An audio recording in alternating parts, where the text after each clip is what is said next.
Is Slenderman still scary in 2025? Yes and no. I mean, I had fun playing the game for sure in some moments. However, some other moments, the game was very, very boring.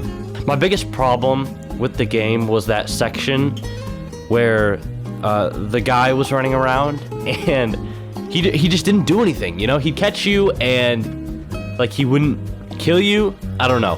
One of the parts of the game that I actually really liked was the beginning part where you went and got the 8 pages. It was, you know, classic Slenderman formula. I actually liked that part quite a bit. It had good atmosphere. It was very scary.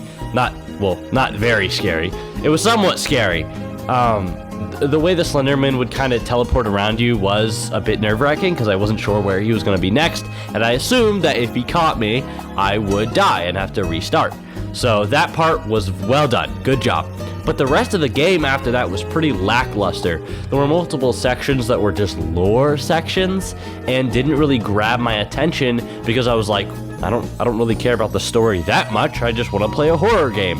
And if you're playing as someone who is like not very into horror, but you want to get a good scare, then I would say this game is probably not for you. However, if you're one of those people who are super into the lore, then I think it's a great game for you. Overall, though, I would give it like a solid 5 out of 10, and it just doesn't really hold a candle to the original Slenderman games. Like Slenderman The Arrival, I think it's a good game. It was very well made, but the original Slenderman, where you just find the 8 pages, Slenderman's walking around you, you're in the woods. That is definitely the scariest still. And I've played that before. I've played it in VR, and it was absolutely terrifying then. I think that the part in the beginning of Slenderman The Arrival where they reverted back to that original formula, if they had extended on that and made the game more revolve around that kind of thing, it would have been a better game. But the other parts where it was very lackluster just didn't do it for me.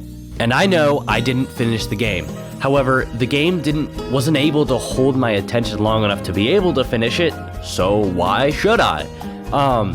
If you guys really want me to, I will finish the game and I will make another video about it. So yeah.